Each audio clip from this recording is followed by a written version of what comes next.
Hello there! From between the yellow lines, this is the 6th edition of Trammin Plus. My name is Kirk, and as always, I'm joined by my friend and child star, Christian Rainwater. What's up, everybody? Today we're going to be discussing Defunctland's Disney Channel's theme, A History Mystery.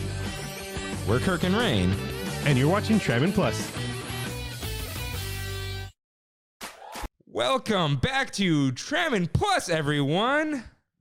We are your hosts, Kirk and Rain. What's up, Rain? Dude, I am so just itching to talk about this. It took everything in me to not text you. Actually, I did text you at 12:30 in the morning when I finished it. And I said, this is when the spoiler alert on our... Right. So before we do anything, Defunctland released a Disney Channel's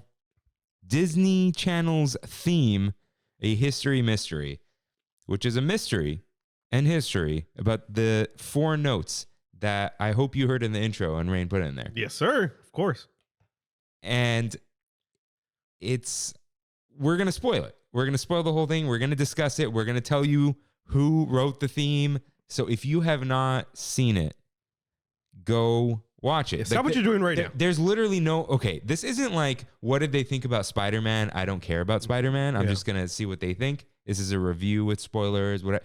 There's no point to you listening to this if you have not watched. It's just... There's a lot of context there. Because they literally just we're going to tell you the name and then the mystery's kind of gone. It's just go watch the documentary. So you were saying you were itching, you were scratching. Dude. I have a question before you say that. I'm interrupting you again. Yes. Is an itch a pain? Ooh.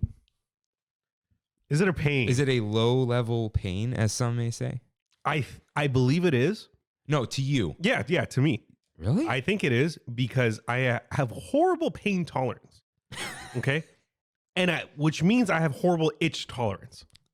Interesting. So if I get itchy and I scratch it, it's the most euphoric feeling ever because I'm relieving that pain. But is it a pain?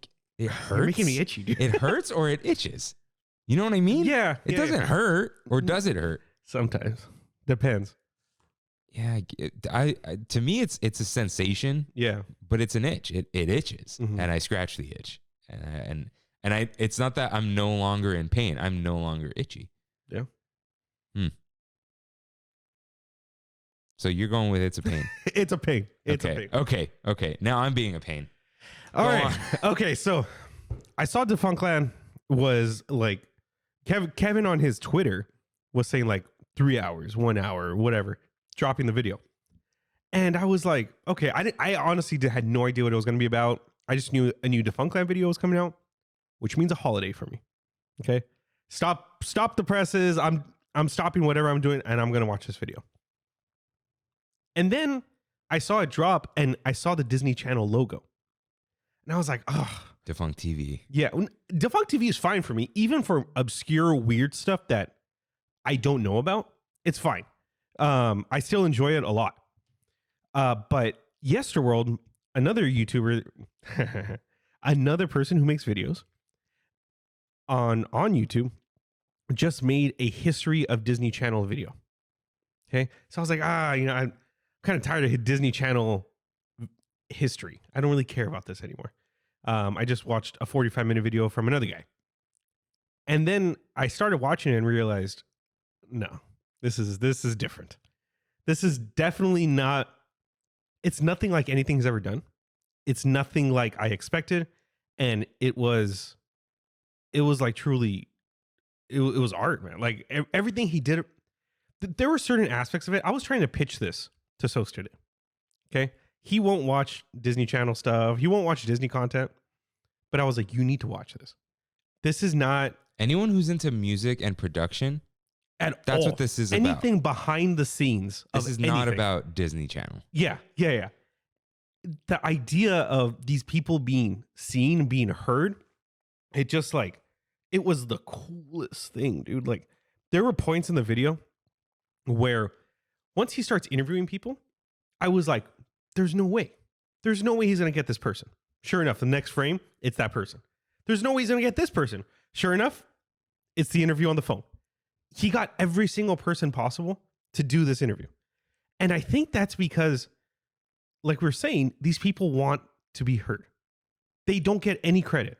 They're people, even though, like, I forget her name, but the lady who was like the head of Disney Channel. Or she was the head of the interstitial content. Yes. Her. Nobody, I guarantee you, knows who that person is. She had 287 connections on LinkedIn. I think I have that many. Exactly. And for Kevin to reach out and find this person, that's why all these people said, sure. Like, I guess, yeah, no problem. I'll talk to you. So that. And it wasn't like, oh, hey, let's trash talk Disney, reveal their secrets. It's, hey, you want to talk about your art? Yeah. It's like, yeah, it is art, isn't it? Yeah. And like the one composer was saying, like, is this what I want to be remembered for? But why not? Well, yeah, I think I was ready to, I was, we didn't take any notes. We don't have their names, whatever. But the composer who played the piano in the thing, he was saying, is this what I want to be remembered by? And then I was hoping he was going to say this. It's no, but every time I create, I put everything into it. Yeah. He says something along those lines, no? Where he's like, yeah, that's what he said. Yeah. That's what I mean. Like, I was hoping he was going to say something like that. And that's what he said. It was like, no, yeah, my heart and soul goes into everything, even a jingle, even this, even that. Exactly. I mean, we're not even going to compare levels because that's the whole point of this whole thing. It's like, even what we do, it's like the episode where we make fun of strollers. We care about that just as much as we care about the Haunted Mansion. Yeah. It's like every week we're out here doing our best, or we're trying to do our best, sometimes whatever. But it's, you're putting out, it's, when people say, is this art? Is this art? Is this art? All I say is this an expression of self? And that's one of the reasons why we started this. It was. We were like, what is our creative outlets? None. Exactly. Zero. Catalogs at work. Ooh. Yeah. So now we have something to talk about this kind of stuff with, or like with each other, but with everyone that listens too. But and we create visual art. Yeah. Beyond this, like with, silly thumbnails, artwork. Yeah. Assets, whatever. Literally good for us. Yeah. Like mental health wise, everything wise. It giveth and it taketh away for sure. Yeah. But it's on the whole, it's like, you know what? On the way home today, I was like, man, I can't wait to talk into the microphone. Yeah, me too. It's not all the time. Me too. And it wasn't even because of this. I was just like, I can't wait. Yeah. But yeah, so, and I love how even that guy, he was just, oh yeah, I think I could play it. And then like next shot, he's at his piano. All right, so I could do it like this. I could do it like that. And then the guy with the glasses, he looked like every artist from that era. You're talking about the guy who's like, oh, I'm just a rock bassist. Yeah. And he really did. It was like, yeah, you are. Yeah. In a good way. And yeah, they were all just so excited to just talk about composing, because this is what composing is. My uncle, I don't know if he still does it, but he did it. He goes, yeah, you just sit down, you just write things. He goes, you write it, and then you take out the drums, and then you use it as like without drums. Then you add back the drums, you take out the wind instruments. It's like you do 10,000 versions of this thing, right? Because someone wants it. And then like you do the dub version, and then like the people write no dub, so you do the dubless version. Like it's, you write 10,000 songs, and then people pay $5 for one of them or whatever, and that's your work. Alongside that, the other interesting topic there is how he couldn't find the person, and how because it was that conglomerate of a company or whatever they are. He was there though. He didn't show us the link, but I think he thought like, okay, so the man who created the Disney Channel theme, spoilers right here, is Alex Lazarenko. Yeah. And when he got to the web archive, he showed the link later. He didn't click on it when he first found the site, but I know he did in real life. But it said the Walt Disney Company. Yeah, but he's telling the story. But he knew before he interviewed these people, because You're right. Because he it was did the a same narration. interview. Yeah, he made it seem like it wasn't. Yeah. To us, but it was. But yeah, he did find him at some point, and he just confirmed with all of them. Like, well, he found him as like it's probably him. Yeah. But like one of these people will say, yeah, it was him. He needed the confirmation. Yeah. So Yeah. So sorry, you were saying like just the idea. Okay. Like for my work, right? I have designers. Mhm. I have people who print these things. I have people who sew inflatables, people who set them up, people who sell them. But as a collective whole, this is what comes from it, right? The inflatable is the final product on the whole thing. But that shouldn't take away the talent from my designer. That shouldn't take away the talent from my sewer, or even somebody printing the thing, matching proper colors. Like, you need to have eyes for that. You need to have some kind of talent. So to go in and be like, this one guy made this one thing and part of a larger thing, but that one thing was so impactful. Yeah, and I think what's very interesting about why he couldn't find it, it's not even like, oh, it was before the internet. The bumpers is what they're called. Mm-hmm. Channel bumpers don't have a credit sequence. Yeah. There is no place for you to give them credit. It's not even, I don't think Disney hid the credit. It's just like, where do you put that? You have to just say you worked on it in your own credits, where it's like, every movie, every TV show, whatever, it'll say like, 10 seconds of whatever theme by this person. Right. And there is no place for that on Disney Channel's bumpers. But that is an art. Yeah. For sure. Like the MCU intro, stuff like that. Like, how many times has that been seen? No idea who made it. Yeah. So, and they could put it at the end of a movie, but it's a title screen, so it's not part of the. I mean, it is. But they might put it at the end of the movie, but it's not even something I look for. Yeah. So but you can find that, I'm sure. Who wrote the MCU theme, and it's there. Yeah. But someone had to go put that on the internet, and that wasn't a thing back then. Yeah. I just really like the topic of like bringing people from the background out and giving them the credit that they rightfully deserve. Yeah. It was, and it was like a journey of self-discovery. Yeah. For Kevin Perjurer too. Did you think he was going to show his face? Face? I thought he was. I thought he was. I thought he was leading us to believe he was going to. Mm-hmm. But from what he said, he showed his eyes. He did. Did you notice he blurred his face? Yes, on the dark segment. Yeah, on his like nose section. You could see it. You could see where he's like, not worth. Yeah, because someone could get it out with AI these days and brightening and whatever. I just thought that what Alex Osarenko, like the impact that he had on so many different aspects in bumpers and pop culture in general, and the fact that he only had one picture that he could find from all the people he talked to, he would have wanted to show his face because of that fact alone. Because of all this content that he's made, and we don't know what he looks like. Do you see what I'm saying? Yeah, but I think it's like legacy in the world. Like 20 years from now, will we know who Kevin Perjurer is? What do you mean? Like the actual identity? Person, yeah. I mean, there are people who know.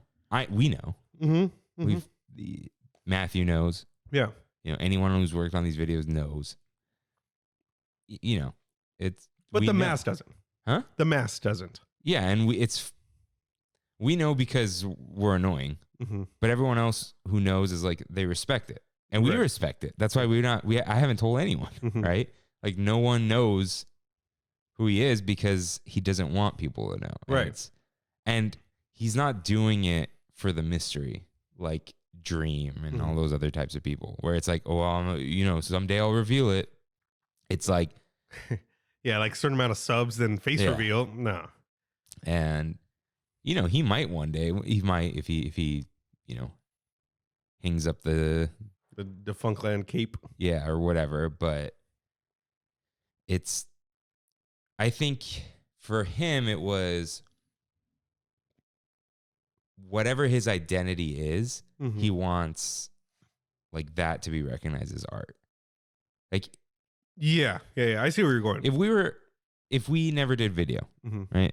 And I know we have Instagram, people have our faces, whatever, right? But if we were just voices, and we were just Kirk and Rain, like, dude, knowing what happened with the whole Kirk and Rain thing, It's like if we knew that from the start, that's probably what it would have said underneath. Yeah. Yeah, probably. It's too late. But there's people who do that though, especially back in like the 80s, 90s radio hosts. People just did not know what the radio hosts look like. Yeah. And see, like to me, it would be like, you know, if we were just voices and I'm just walking around on the street, I don't need people to know like, oh yeah, that's the guy that did this or whatever. Yep. It's that, hey, the work, it's like someone listens to Trammin and they're like, that was good. And that's not why we do it, but that's like what the gist of it was. It's not like, oh, Kevin Perjurer's real name is very good at Defunctland. It's like, no, Defunctland is art. Yeah. It's a documentary. And that's what he cared about. There was, okay, it was, I don't know if I sent it to you, but I had like a two worlds colliding moment on this video. I scrolled down in the comments. One of my favorite people on YouTube is The Completionist, who went to G4, did all that whole thing. The first comment I see on the video from The Completionist, who does video games, nothing to do with Disney, right? He says, Kevin, this video is true content creation. This is art. This is film. You are amazing. This was amazing. I'm so freaking inspired. Thank you for this. Like an established, you know, YouTuber out there that has millions of fans goes out and says like, this is it. This is it. That amount of like, dude, do you know how many people are in the Defunctland? Like it trends on Twitter. Yeah. Right. It, you know, Charlie Moist Critical. Yeah. He brings it up all the time. Really? He's from Tampa. So he knows Disney World and stuff. So he'll watch it on his channel sometimes. And then, dude, did you see the meme with what I expected to watch when with the it was in the Last Stand Media Discord. Shut up. Are you serious? A meme about it, but it showed like the thing. Yeah. Like everyone, dude, people watch Defunctland. That's insane, dude. That is awesome. Defunctland's a big deal. Yeah, that is especially so cool. Now he's just making features. There's a playlist on his channel now that says feature documentaries. And it's Helix, FastPass, and now this. Yeah. So, okay, I was waiting for it the whole time. Where's the laser machine? Was that in a Defunct TV episode? He bought a laser machine and he was like memeing about it for like months. Was that I didn't watch last Defunct TV. I don't remember. Dude, each Defunctland episode, whether it's Defunct TV or not, takes like 6-8 months now to come out. Because he did FastPass, Garfield, and then Defunct TV, right? And then this. It was like an obscure 80s, 90s show. Let me see what it was. So, last thing on the art, whatever. What do you consider us in a title? You know what? Because I have what I've been telling people lately. That's kind of funny that you asked that because I ran into, I don't know if you remember, she's talked to us on Instagram before. Anna, she went to Ramona Convent. She was in my sister's class. Anna? She's like eating with Anna on Instagram. No. Okay. Anna what? De Peralta. Oh yeah. Okay. We're friends. Okay, her. I saw her at Disneyland. I was talking to her. Oh no. Yeah. We were kind of friends. Yeah. You know. Okay. I saw her and I was like, "What's up, dude? Like, I haven't seen her in like 10 years, whatever." At Magic Key Terrace, and wait, she follows us. Yeah, she does. Yeah. And so I introduced Brandy or whatever, and I was like, "Oh, my fellow Disney influencer," and she's like, "That's nasty. I'm not an influencer. I have 200 followers." She said something like that, you know. And I'm like, "Well, I don't know what I am then. Like, what is this?" You know. So I started thinking about it, and I can't give you an answer. I don't know because we are influencing a lot. We're not influencer. The meaning has changed now. It has because we're not. There's the influencer on Instagram and stuff that is like, we want you to do this. We're like, we do this. So if you want to, So influencer now is you spread influence for brands to people, and we don't. We don't do that. And I mean, there is the case of saying that we no. A brand doesn't come to us. An influencer sends a manicured message from brands to regular people as a liaison. Hey, I'm like you, and I like this thing. Even though I was kind of paid to like this thing, I still like it. Here are my words, right? And then there's the term podcaster, but I wouldn't consider myself a podcaster. And then there's the term creator, which I don't like. And I wouldn't even say we're creators. You don't like content creation? No, because this isn't content. What is it? It's entertainment. And I consider myself an entertainer. Okay. Because that's fair. I like that. Why do we do this? To entertain. Yeah. It's all a joke. We make fun of everything. We make fun of Disney. We make fun of food. We make fun of ourselves. Yeah. We make fun of cities in California, and it's not just making fun of, but it's like we talk about things we enjoy. Mm-hmm. And I mean, really think about all the things everything we write, or I write, you say, whatever. We're always either trying to make people go, oh, I didn't think of it that way. Yeah. Oh yeah, I feel this nostalgia, or I feel the same. Make them laugh, surprise them, or not enlighten them, but like when you kind of turn on that light bulb. We're trying to get some sort of reaction out of everyone. Yeah. Not a bad reaction, but like this response, like this make people feel something. Mm-hmm. And when you want to make someone feel something, it's entertainment. And I like that. Because we're not trying to do, we always say we're not factual. Yep. We're not going like we talk about the news, but how do we talk about the news? We talk about how we feel about the news and what the news means, but it's not like this, like, here's why you should care. That's why I like that first line of our rigmarole so much.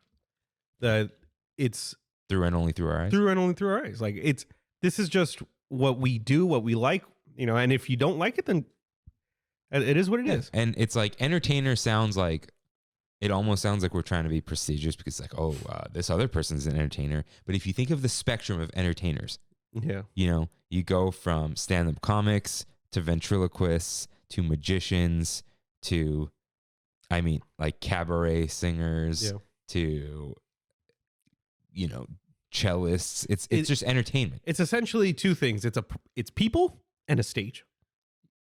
/ platform. Yeah. And it's like, I just want to make people feel something. Yeah. Not I want to educate people, which we can do sometimes, right? Mm-hmm.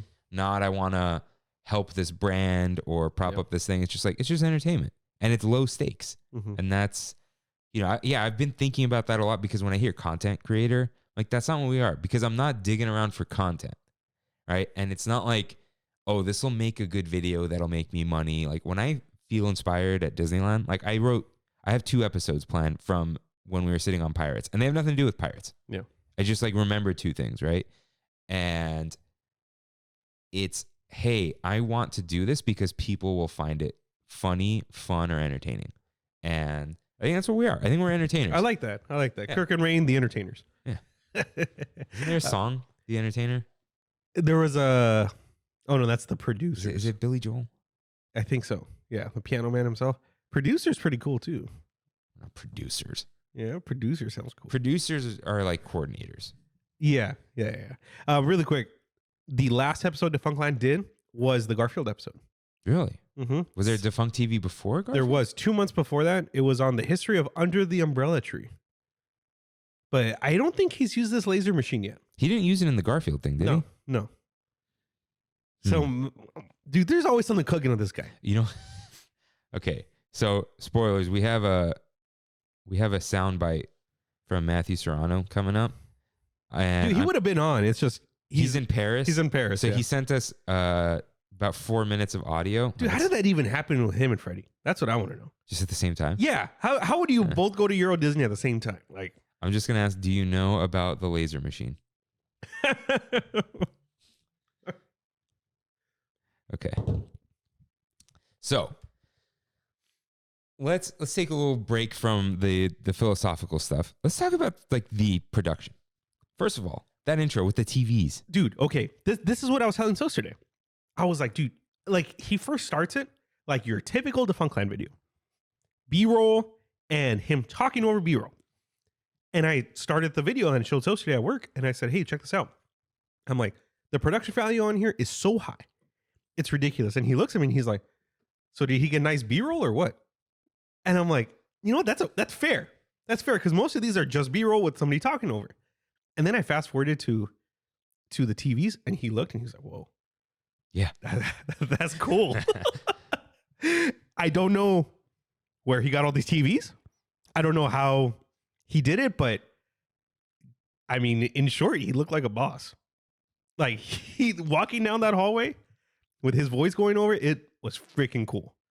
Not to mention, he did the wand, and he kind of spoiled that. If you notice on the thumbnail, Yeah.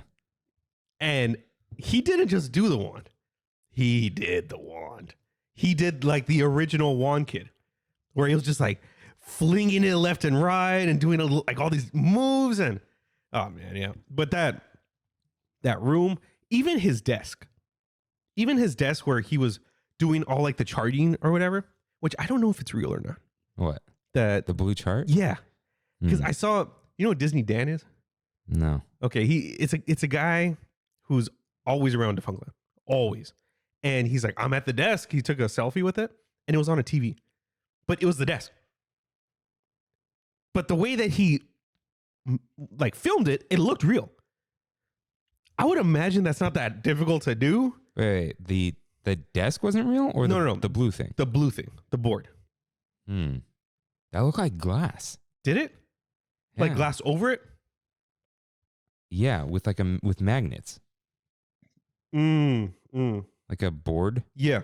Because they sell those. Yeah. I know what you're talking about. Like it's just a little sheet of glass. It's almost like a marker board. Yeah. But well, check this video out. Or not the video, though. Okay. No, that's not what it looked like though. No? Or is this just a selfie of him? Wait, go to the right. Oh, there's a clip. Yeah. Oh, so that's not a TV. That's an alligator clip. Yeah. Yeah. That's probably projector, maybe. Maybe. Or not. Yeah. But that's his clock that he had in the video. So Dude, that clear tech. yeah. Dude, tell me everyone had that Memorax? That Memorax little jukebox boombox thing? I had had a Philips one. Yeah, I had a Memorax. It was silver. I have a yellow Sony in there, dude. That thing's sick. You it's really? a cassette. Oh my god. That's Sony like, Sport. But he tweeted, that same guy tweeted this after. I was like, oh, that is so perfect. He said, cut to 6 months from now, Defunctland presents Defunct CEO JPEG. I don't think the CEO stuff is exciting Defunctland content. Dude, Defunctland unearths things. You know, you're right. There is an unearthing. You've talked to me about this, where it's like, if we would ever even consider having him on the show, we have to have something so obscure that he would want to talk about it with us. I have that thing in mind that's not that obscure. Yeah. But it's, you know what it is? It's all, yeah, I don't even know if he'd be, I feel like he'd come on the podcast if we asked him to. Yeah. Because he's been on podcasts. Yes. So, yeah. But I would just, again, back to the entertainment thing. I would want it to be good. I don't want like this canned, like it's either got to be obscure or weird or just very fun to talk about. Yeah. You know, and not even like, oh, I need his expertise on this. Just like, this would be fun to talk about with him, you know? And so we may, you know, reach out. I got something. We definitely have to write the whole thing first. Yeah. To make sure. To kind of present it to him. Yeah. Be like, hey man, like we wrote this for you. We want you on. You know, you can be audio only, obviously. That's fine. If you want to be a mysterious silhouette with your fog machine that you bought, you can do that as well. Dude, I'll get a whole paper cutout of Brad Pitt right here and just like right in between us. Huh? No, you need we got to go to Disney Property Control and then get like the projector face bride and then you put Brad Pitt. Yeah. But like scary Brad Pitt. Okay. So, back to the production. Yeah, I love his little props and everything. And it even kind of showed the process of him making a video, which I'm sure was intentional. Yeah, our roadcaster. So the thing we record on that you can't really see. It's right here. He had it in the corner when he was facing the camera. You could see the 1 and the 2. It was also in WandaVision. Oh yeah. It just looks cool. That's why. These, I'm pretty sure, were not colored originally. But with the software updated? Yeah. Which bothered me. They don't need colors. They were just white. When because we got it like 3 months after it released. Yeah. And there's the 2 now. Jerks. Yeah. But it's still top tier, man. This guy, dude, I don't think they changed the quality. I don't think so either. They did the quality of life things of like, oh, people want the bank switching. Yeah. And maybe something with the inputs. But I noticed in a lot, speaking of the production value. Dude, MKBHD uses one of these because it's so easy. In his podcast. Yeah. Okay. It's so easy. The interface is easy. It is. Like, why would you want a mixer? Yeah. Yeah. You just get the good mics, you get this stuff, and whatever's in there is fine. Right? They probably have a cloud lifter. I'm sure. But yeah, like I was saying, when he was interviewing, I'm like, I'm pretty sure Kevin went in there after and recorded his parts. Yeah. I don't think so though. I have a feeling he connected his computer to this and he was on the microphone talking through Zoom to these people, but also getting the high quality recording from his Rodecaster. And doing what we should do. Multi-channel. Yes, 100%. Well, sorry, I cut you off. No, I cut you off. You were talking about the looking at his process and whatever. Oh, yeah, sure. I guess. But yeah, his process was cool. It's cool to see he uses Premiere, which I'm kind of a no-brainer. Everyone does, dude. But then film studios use Premiere. Yeah. They use Avid and stuff, but they use Premiere. But then Google Docs. That cracked me up. Yeah. The Google Docs for sure. Like single spaced, it was just like a big paragraph effort. It's cool, man. Like it's the stupidest things that got me excited on it, but it got me excited. Yeah, I literally paused it to point at the Rodecaster with Kimmy. You did the Leo thing. Like, what's that? Like, because she's seen this, but she doesn't recognize it from a 1 and a 2. You know? But yeah, that anytime I see it, it's kind of iconic with the colors and everything. They know what they're doing. I actually don't like the new raised screen because it's I like permanently up. If it swiveled, it would be cool. Yeah, but this is clean. I like this too because if it was like raised, it'll be hard for me to see.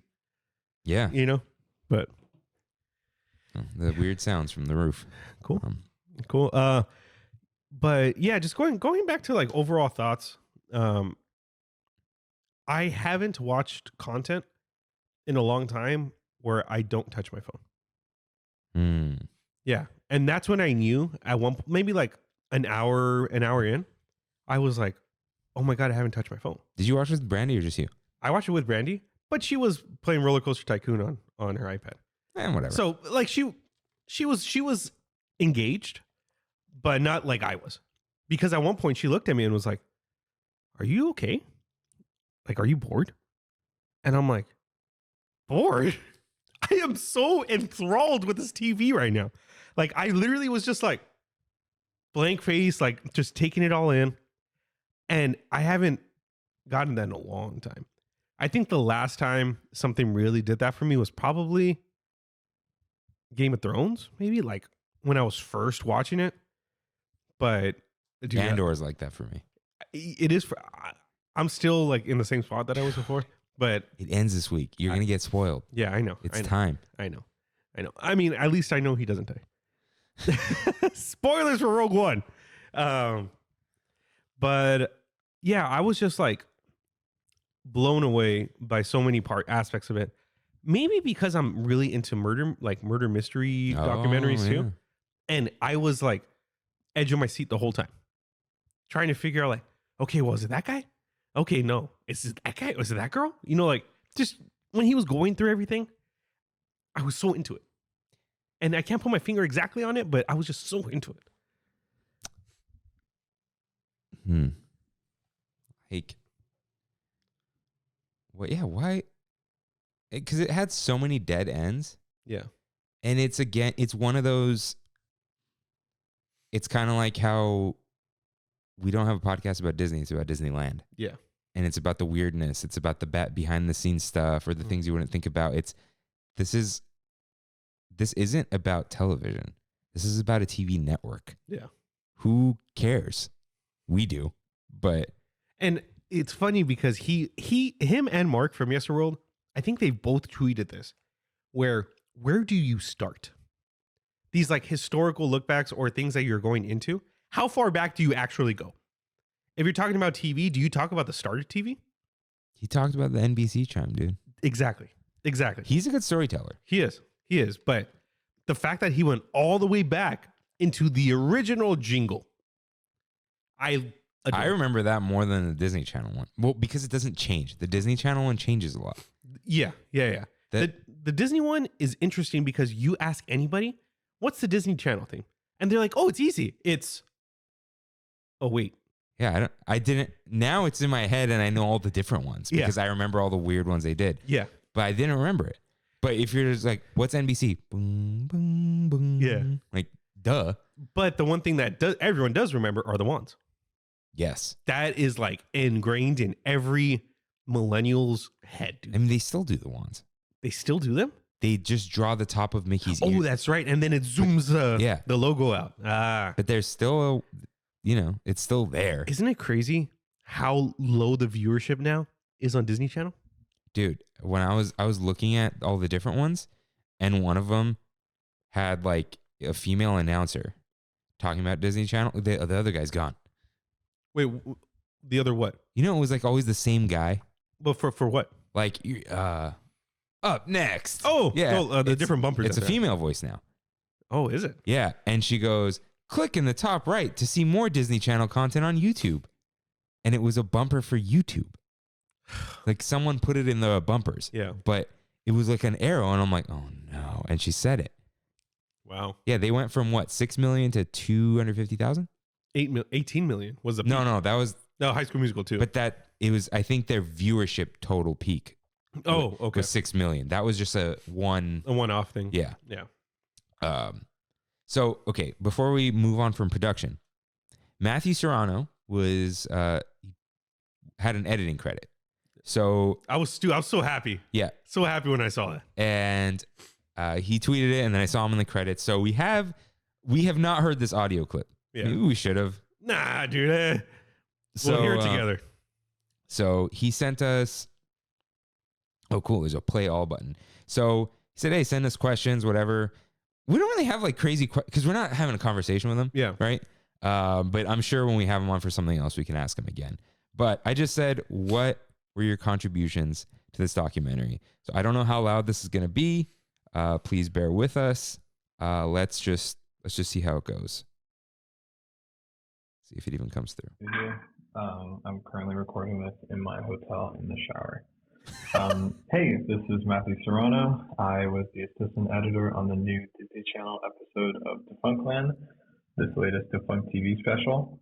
My contribution to this documentary started off in, I want to say August, a couple months ago, when Kevin reached out to me and asked if I would be down to help him with making this new episode. He wanted me to help out with the finding of footage because from the jump, he kind of had a feeling that this was going to be like a really B-roll heavy video. And so he wanted someone that kind of understood what he was going for and kind of understood like the flow and the tone of Defunctland and just like how Defunctland works and how the B-roll works in correlation to his narration. And, working with him for a while and being a fan of Defunctland from almost the beginning, I was like, yeah, I have a good understanding of that. So, like, for example, if, he was talking about the history of radio jingles, and they were talking about something about the people running the radio station looking for solutions, I would go through hours and hours of old documentary footage, talking about the history of radio, just to find one clip of these people standing at a desk talking about the radio, black and white footage that could correlate with whatever he was talking about. The first thing that I worked on in this video was actually the sequence when Kevin is doing research to try to find the last episode of, I'll restart that question. The first thing that I worked on in this video was actually the part when Kevin is going on YouTube and he is searching for the first appearance of the Disney Channel theme. And so I went through that footage and I made mock-up scenes of some of the scenes in this video. But mostly the work that I did was finding B-roll footage to go along with what was being shown, what was being said, what was being talked about. was really fun getting to see like all his reactions to different stuff and picking my favorite reactions to different scenes and sequences. But yeah, most of my work was on finding B-roll. So if there's any fun like throwback clips that you see in this episode, chances are it's ones that I picked. Kevin let me kind of like go crazy with that, which was really fun to find like the most like, ooh, this clip will really like get people like nostalgic, or like this clip will really blow people's minds. Or another voice memo. But yeah, please ask any more questions whenever you guys think of them.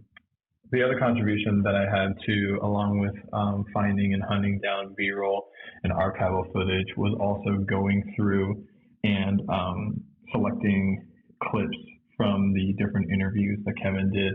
So it was really great and fun to go through and see those interviews before anybody and discuss those with him. I was really excited about all the different interviews of all the different people that worked for Disney Channel, on Disney Channel, and what they had to say. And I knew that people would be really interested to find out more about that stuff, as well as the composer. So sounds like he had, first of all, thank you, Matthew. Yeah, thank for you. That's sending cool. that. Thank you for exclusive shower content. And so, yeah, it sounds like he was very like I know he said video production, but like the actual like more complicated video production things. Yeah. Because, you know, he kind of studied that kind of stuff, right? What did he get credited as? It just said editing. Editing. Okay. I took the picture. Like assistant editor? Let's see.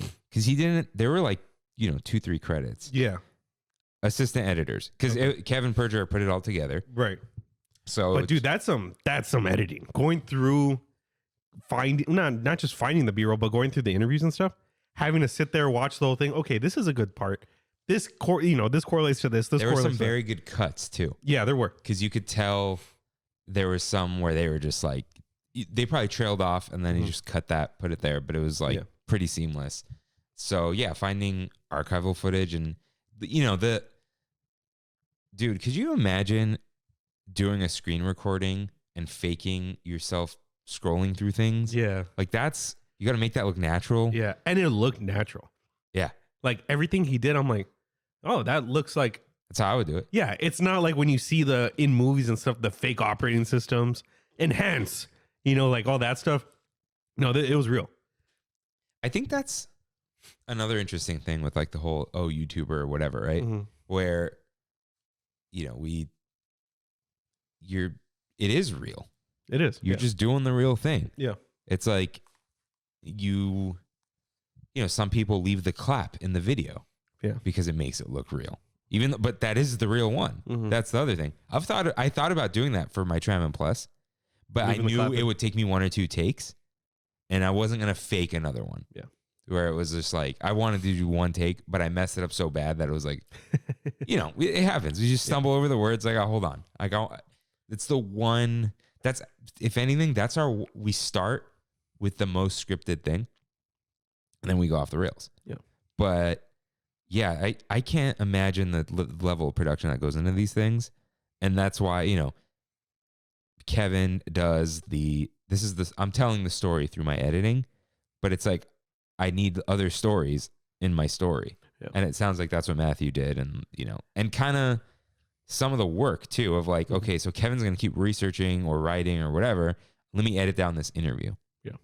And it seems like those like scripted parts or the parts that are him doing that high production value stuff, it's just been so exponential through his most recent like 10 videos where it's like he did the paper puppets.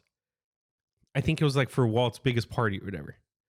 And it just keeps getting crazier and crazier from just like showing only B-roll and clips of Brad Pitt to being like, this is almost movie level production that he's doing in this video now. And there's a solid 5 to 10 minutes worth of just that footage of him behind his computer, of him walking through the TVs, him doing the wand. That took a lot of work. You know what it is? again, not comparing like quality or whatever. Once you do something that is better than the last thing you did, you can't go back. Yeah. We joke about the art. Yeah. We cannot go back to clip art on top of our art. Yeah. It was almost funny at some point. And then it was like, oh, the tram is a house now. And you know what one of my favorites is? Around the resort, the gazebo. Yeah. And I didn't make good. that. That was like, it was like a, free use, whatever art. But it worked. Yeah, it was just like put the line through it, whatever. But it's when the tram or when straight lines are transformed into another object with a red line through it. That's our look now. There is no going back. The Epcot ball, that was a piece of art that was edited, and then I added the legs at symmetrical angles because everything we do is also mostly symmetrical. Yeah. We have different ratios in the way we do things. We have to turn this red, and it's not hard. It just, once we've made it to that level, and again, this isn't like, oh, we're movie studio quality. It's just, hey, we stop messing around with the art. Can't go back now. Yeah. Just for yourself, like your own self goal. Well, yeah. Why regress at all?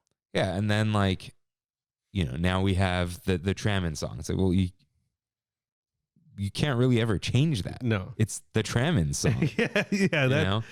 I'm sure if you ever do like an effect for one episode and it works out, it's like, oh, I have to do that all the time now. Yeah. It's just, you can't. It's almost like Trammin Plus is the only place we can get a little weird, silly again. Yeah. But it's not for laziness. It's just like, hey, this is like this is the more, not more real thing. It's just, it's relaxed. Like there's like, I said, hey, where's the Google Doc? And you're like, there is none. And I was like, okay, that's fair. Yeah. I get it. Because what do we need to write down? Yeah. And we're talking about, we've talked 47 minutes about something that's an hour and a half long. Yeah. And so what is left? We talked about the production, the cool TV stuff, the effects. Okay. The fact that the music the whole time. Ooh, he did it again, dude. That's his other thing. Yeah. He has to have a twist now. Yeah, he is the next reveal. M. Night Shyamalan.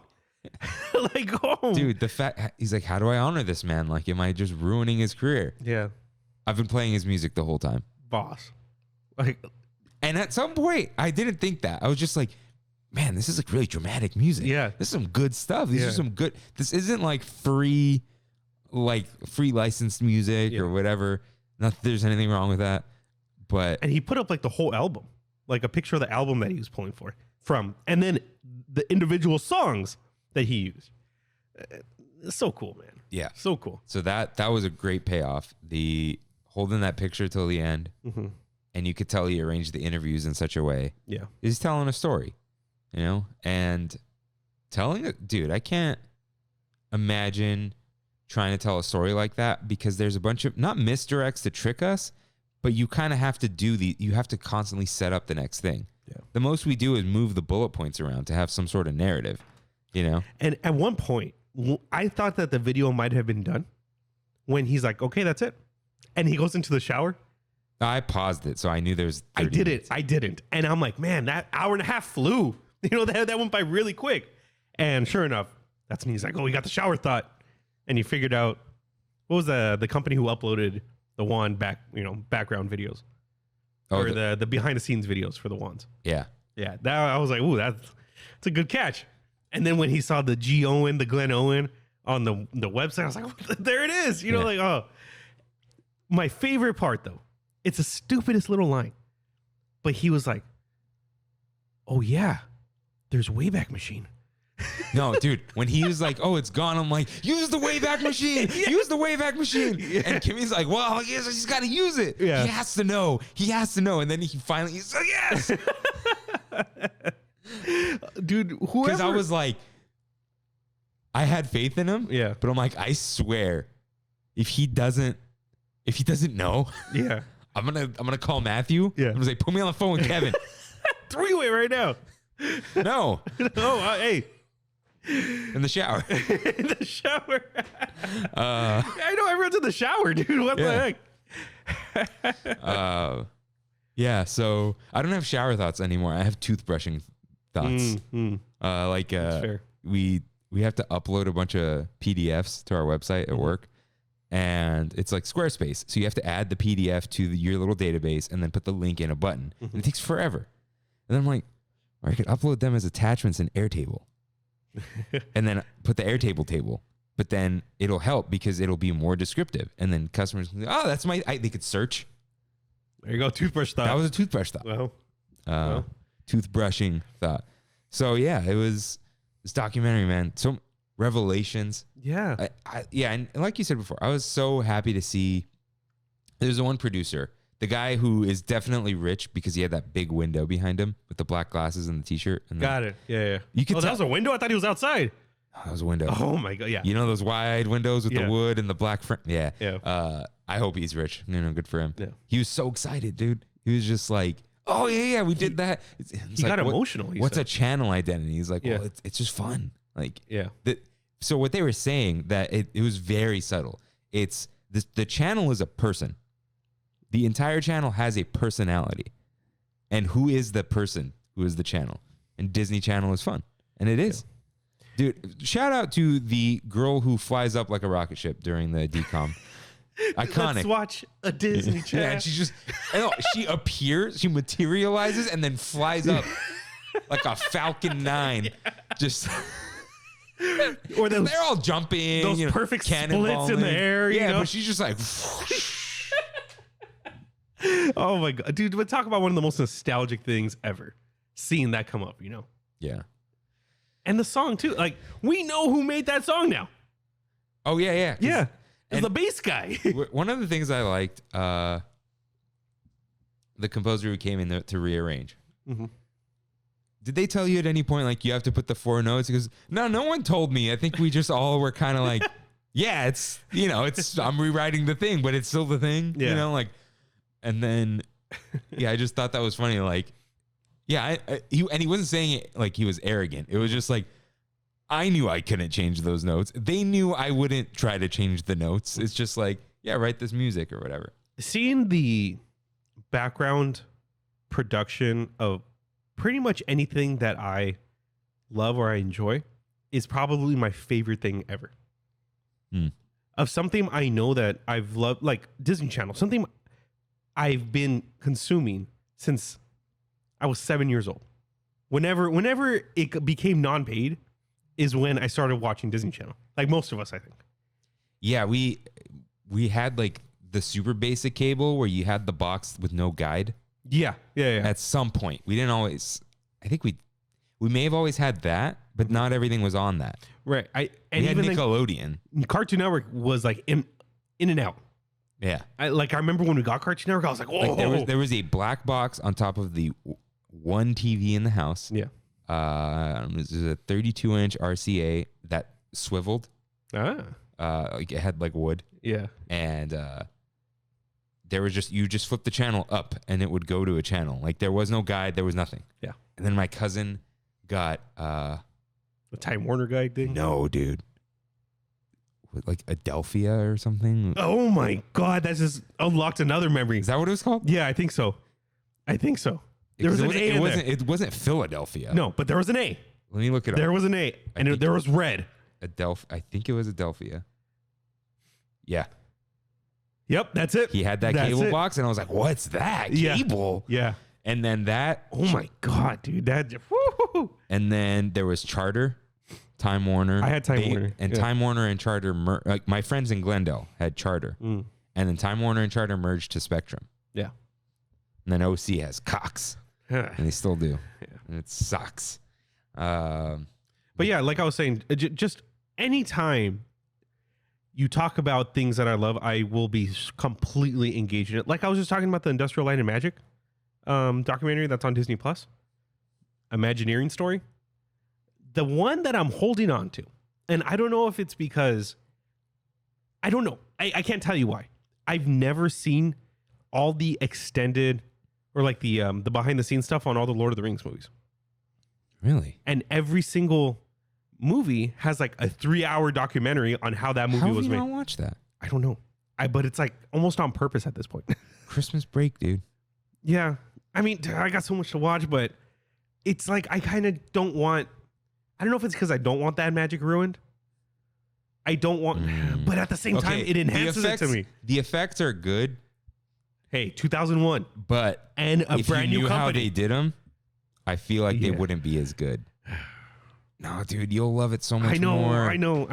And then like you'll be watching them again. Think of it this way: every time you watch it from now on, we'll be like, I know how they did that. Yeah.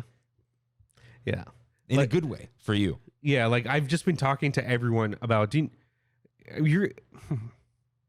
you watch? You didn't watch the ILM thing, right?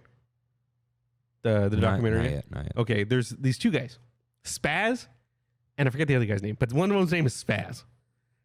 These two guys are the coolest thing that came out of Industrial Light and Magic in the early 90s. Not even when the company started.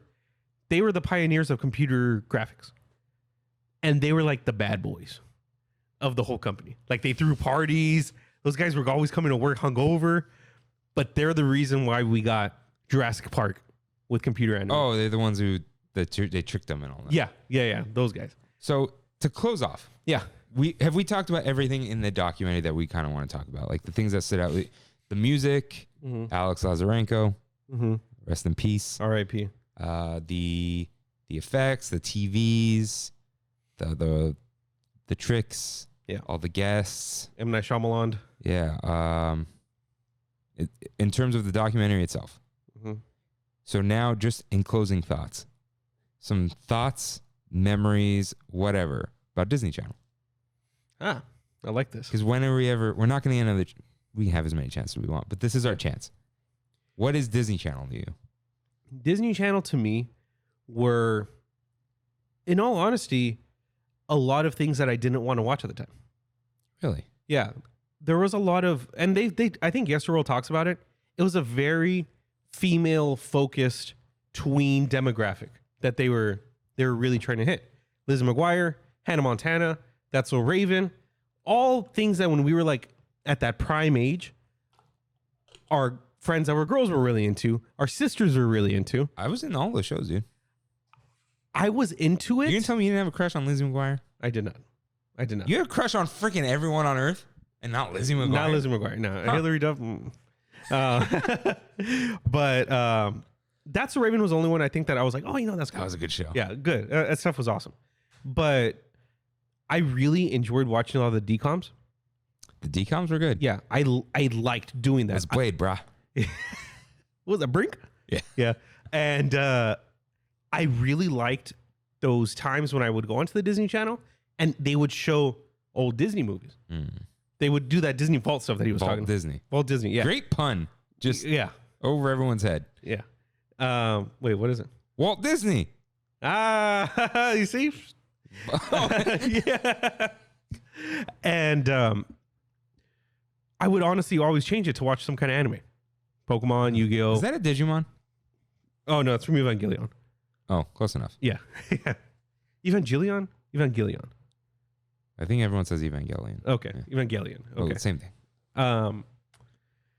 But when looking back, I'm glad that my sister was in the room to make me watch these things. Got it. Yeah. Like, because of her, me and her, we would always, we had an upstairs room at my grandma's house that we would go to after school every day when we were in elementary school. It was my Uncle Adam's room. Okay. And in my Uncle Adam's room, he had a lot of cool stuff because he likes just having stuff. And he had a TV and we would fight for that TV. Okay. Whether 3 to 5 o'clock, I had a few options. I had Channel 5, which was, the WB. And I had an hour of Pokemon, Dragon Ball Z. An hour of Pokemon, an hour of Dragon Ball Z, I think. I had Toonami. I had a few other options. But if my sister got it, Disney Channel's coming on. So when we watch Disney Channel, because of that, I now have these nostalgic feelings to the bumpers, to the wands, to things that I don't think I would have watched as a kid, which is kind of ironic because I have a Disney podcast now, Disneyland podcast. But see, like I loved the Lizzie McGuire show. Mm-hmm. Like crush, no crush, whatever. Like I liked the show because I liked the show. It was a good show. Yeah. Even Stevens. I liked it. Stevens, oof. Yeah, I liked it. So good. That movie was great. Yeah. Even Stevens' The movie. Island? Yeah. I loved Sweet Life. I did not get into Sweet Life. Loved Sweet Life. Sweet Life was the like catalyst for me watching Hannah Montana. Mm-hmm. I fell off of Hannah Montana pretty quickly because we went into high school. Yeah. And I wasn't like, oh, I'm not like, ooh, I'm too cool. I was just kind of like, I'm not like into this. Did you notice that the Disney Channel eras were almost our school eras? Yeah. Yeah, 2007 started the ribbon era, which was when we started high school. Yeah, which was, so, because Sweet Life of Zack and Cody was before that. Phil of the Future. I remember, yeah, okay. Those were original. Those were white background. Yeah. The wand era, I guess, or whatever, right? So the ribbon era had Sweet Life on deck. Oh, that was a show? I thought it was a movie. No, dude. I think that's a wonderful concept, and I liked it. I never had time to watch it. I was going to like hockey games with my dad. I was like watching other stuff, you know, and like TiVo was a thing, DVR, whatever.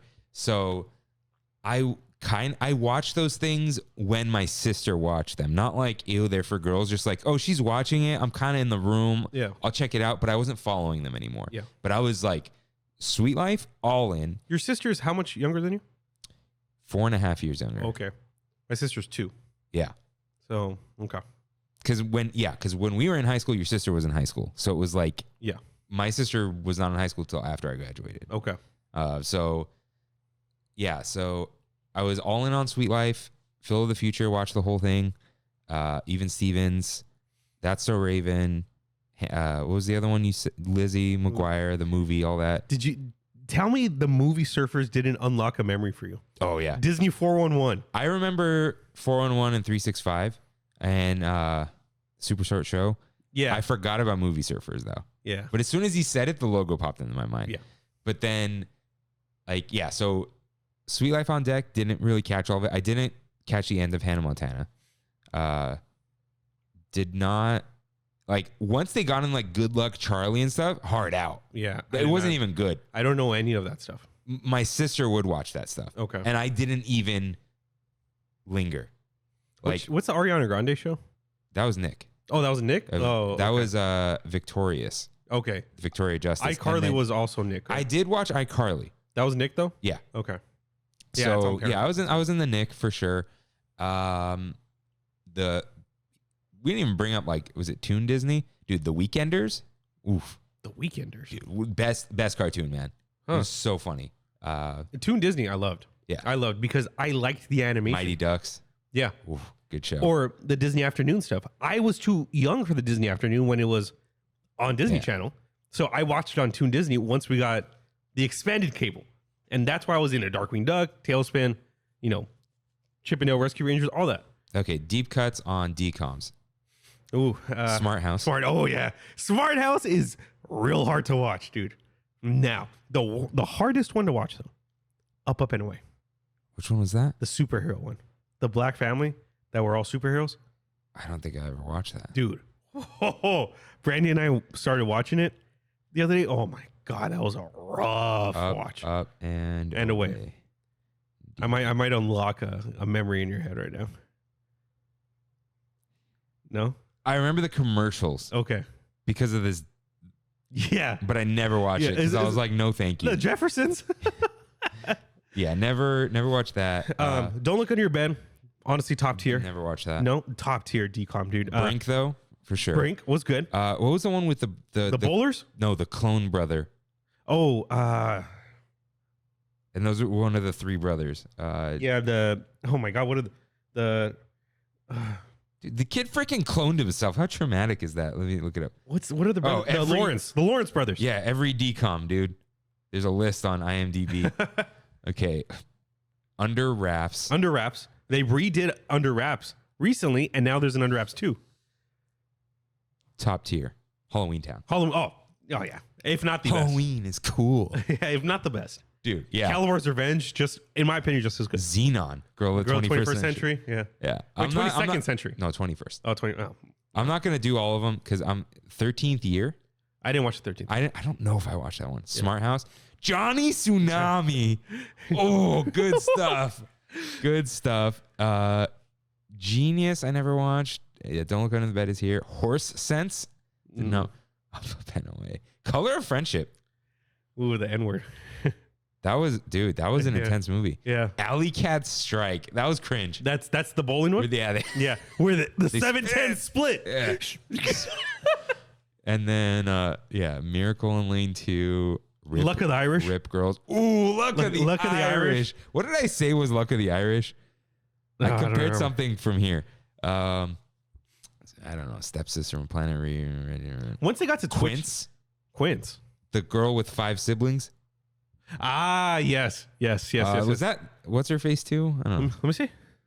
That wasn't Marnie, was it? No. It looks like her though. Yeah. She's on some soap now. The Other Me. Mom's Got a Date with a Vampire. Yeah. Phantom of the Megaplex. Yeah, good movie. That was a good one. Xenon the sequel. Yeah. Motocross. Mulan. Dude, Jet Jackson. Oh yeah. R.I.P. R.I.P. He died. Yeah. Oh wow. Dude, wasn't it a TV Double Teamed. Dude, have you seen that one scene? Which one? Where she's like pumping her heels and dribbling the ball, and then like so bad. Yeah. Cadet Kelly. That was a good one. I like that one. Get a Clue. I remember Get a Clue. Gotta Kick It Up. Never watched that one. Oh, that's the A Ring of Endless Light. The Scream Team. Gotta Kick It Up had America Ferrera in it. Oh, you wish. Oh my god, yeah, dude, the Lizzie McGuire 2.5 right there. Track. Even Stevens movie. Eddie's $1 Million Cook-Off. Yeah, the baseball one. That was really good. Quick before you continue. I just want to say I hate people who just have one name. Why do you just have one name? We all know you have two names. Yeah. Lalaine. Her name was Lalaine. Yeah. Why? Trailblazer. Prince was the trailblazer, but I know. Oh, I mean, like for like for the kid actors. Yeah. The Cheetah Girls. Full Court Miracle. I remember that one. Dude, happy Hanukkah, man. That taught me the story of Hanukkah. Did it? Yeah, with the Maccabees and all that. Mm-hmm. And that was interesting. Pixel Perfect. I know that. Phil of the Future had a digital singer girlfriend. Oh, yeah. That was what. See, this is when I'm getting like a little iffy. Oh, okay. That was 2004. Okay. Going to the Mat, the wrestling one. Mm-hmm. Stuck in the Suburbs. Yeah, I remember Dude, that. what's his name from SNL? Yeah. Let me see the he's not on here. Okay. Yeah. Xenon Z3. Yeah, now I'm getting like Tiger Cruise. I don't know that. Halloween Town High sucked. Yeah. Didn't bring Marnie back. Dude, when they cut Marnie. Yeah. She talks about it and says she was never told. Never told why. Just like. And they replaced her. It was still Marnie, and it was just like some random blonde girl. And it was like, I have nothing against you, but you're not Marnie. Recast. Now you see it. That's the magician one. Oh yeah. I kind of remember that. And then Go Figure, maybe figure skating. Yeah. And then there's like Twitches. Never watched. Once Twitches started, that was it. That was the hard out for me. High School Musical was right after that. Yeah, that's why I never got into High School Musical. Cowbells was not good. The sisters that work at the dairy. Yeah. Wendy Wu, Homecoming Warrior. See, I didn't watch that. I watched that. Cheetah Girls 2. She knows she's married to Macaulay Culkin? Yeah. What the heck, dude? Kid and everything. Let's see. Yeah, then they brought back the Tyrion Maori. Camp Rock. Yeah, I was not into that. That video clip. You know when? Okay, I was out before this, but the big like, oh, I'm out. Princess Protection Program. No idea. I've never even heard of it. I don't know any of these after that. The High School Musical to Camp Rock. There's a Sweet Life movie. I remember that. But that High School Musical to Camp Rock era was my sister. That was her thing. Oh yeah, I could see that. Yeah, so that's why I knew I would see it, but I never watched them. Dude, you know what that reminds me of? And it makes sense. I didn't know this. I didn't know your sister that well, right? Mm-hmm. But I remember one of the only things I would ever talk to her about was Glee. Exactly. Because I watched season 1 of Glee with my mom, and your sister watched it. And my dad. They watched it together. Yeah. And so we would talk about Glee like week to week. And then like, I think she kept watching, like, I'm not watching that anymore. It got very weird. I don't know. Glee's a perfect example of things I would see, but wouldn't watch. Dude, you got to watch Eddie Burback's video about Glee. Who's Eddie Burback? He's a really funny YouTuber. Mm-hmm. He's the one who ate at every Rainforest Cafe. And then he's okay. I've only seen like 4 or 5 of his videos are very funny. I haven't seen the rest of them, but he's just a funny person. Yeah. And he kind of looks like me with a mustache. But yeah, I think it was the other me was the clone one. Which is not a good title. But Brink, man. So how long before Kevin Perjurer gets hired by somebody from Disney? No. You don't think so? He's talked too much trash. And then they'll want to take his stuff down. You think so? I don't think I can totally see him making a documentary for Disney. Colin Moriarty talks about this. Mm-hmm. Companies never do this. I don't know why. Like, there's a guy who made Nintendo guides. He made a Zelda guide, hand-drawn. And Nintendo told him stop.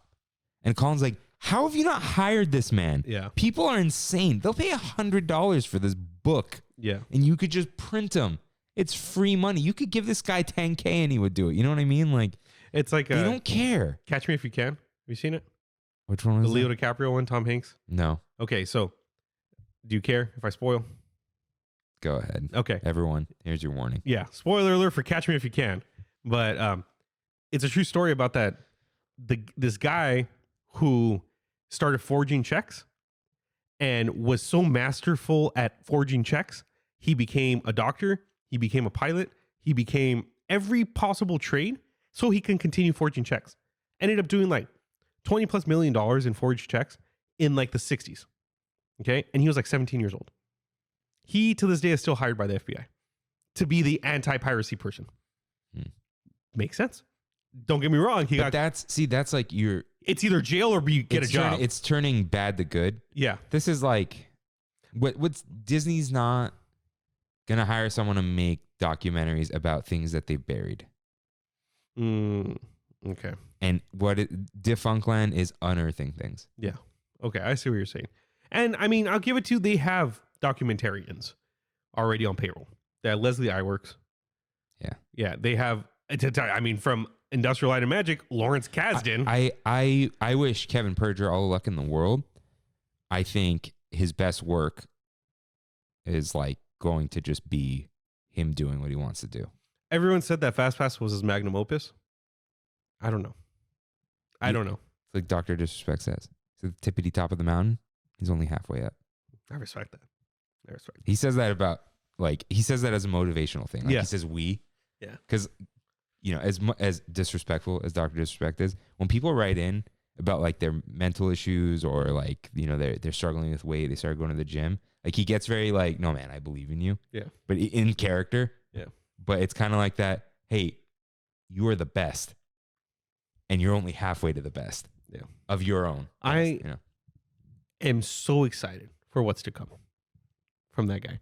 And I forgot who talked about this. It was some video game person. But it's almost disrespectful to when something comes out like this to be like literally like the same day. Oh, what are you working on now? What's the next thing? And it's like, dude, this guy just poured in 6 months of his life to make this one video for YouTube. Let the guy breathe. Let the guy. I saw a TikTok video of the Kind of Funny spoiler cast of Ragnarok. I didn't want to see it, but I saw the caption. And the director came out and said that on launch day, he was in his office playing his favorite game ever, Symphony of the Night. And he said that Cory Barlog rocks in. And he's like, dude, what are you doing? It's launch day. And he's like, I'm taking my Thanos moment. He's in his garden, just soaking it in and doing what he wants to do. And I'm hoping that's what Kevin did this week. Dude, that's us on Thursday. Yeah, it is. Wednesday, we're posting, we're doing whatever. See, Thursday, we're like, hey, you all like that, didn't you? Yeah, exactly. So, but yeah, I mean, props to everyone involved. I'm glad that we're spotlighting Matthew in this because it is. And you know what?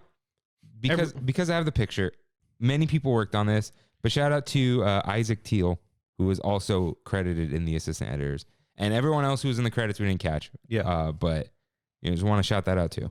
Yeah, because as much as it is Kevin's, I don't think it would have hit this level of quality if it wasn't for people like Matthew helping him out in the things that, I mean, he assigned other people to do. I will give Kevin one piece of unsolicited advice. What's that? You're interviewing someone, ask them not to chew gum. Somebody was chewing gum? Yeah, the one, there's the 3 people. Mm-hmm. The one who I wasn't sure because of the name. I think presented as female. Cis. Yeah. Yeah. Cis. I don't know who that is. I think they're a non-binary Disney star. That's where I'm going. Yeah. That's why. Yeah. Don't chew gum. I saw the piece of gum. Yeah. But it was the chew. They were like a little, almost even disrespectful to Kevin, but in like It fit. It fit. That's the and thing. it wasn't throughout the whole thing. It's just don't chew gum. Yeah. Don't chew gum, man. And shout out to the guy with the purple hair. He was cool. Yeah, he just did the main character from Fire Emblem, voice actor. So yeah. So I really liked it. Yeah. I can't. I don't want to. It's not what are you doing next? Can't wait to see what's next. Yeah, because that's more like it. It's gonna be great. Whatever it is. Because of this, I'm gonna go check out more Defunct TV episodes. You haven't seen? Dude, I don't think I've wish seen any of them. I wish I had your brain right now to just re-experience those things. I started watching like season 1 Defunctland just because I powered through it so fast. I'm now like taking it in. I think it was November 2019 at the flu. Mm-hmm. I just watched like 20 Defunctland episodes in like 3 days. Yeah, that was all I was watching because I go on kicks of like. I'm watching the Clone Wars now. Yeah. And then it's like, I am not watching anything from Star Wars and so on. Yeah, this was a delight. Glad watch it so we could talk about it. Me too. And glad we're recording this first so we can tease it. And we haven't recorded the main episode. Yeah. And it is going to be 7:00. Hey, we've done that before. We've done. Yeah. That might be a thick episode. Yeah. But yeah, this was fun. Like I said, can't wait to see what's coming up next. I can't wait to see what's coming from Matthew also himself, not just Defunctland. Yeah. Yeah. It was already announced. The other thing that's going on. I just want to make sure it was announced. I think he tweeted it. I'm not sure. I think he said something, but yeah. Okay. Just in case. We'll talk about it later. Yeah. Okay. So let's reverse the roles. Now you say we're Kirk Rain. It's like one last send off with the little jingle. Let's do it. Wait. No, just say we're Kirk and Rain. Like, and now, okay. This is the bumper. Yeah, the bumper. We're Kirk and Rain, and you're watching Trammin Plus.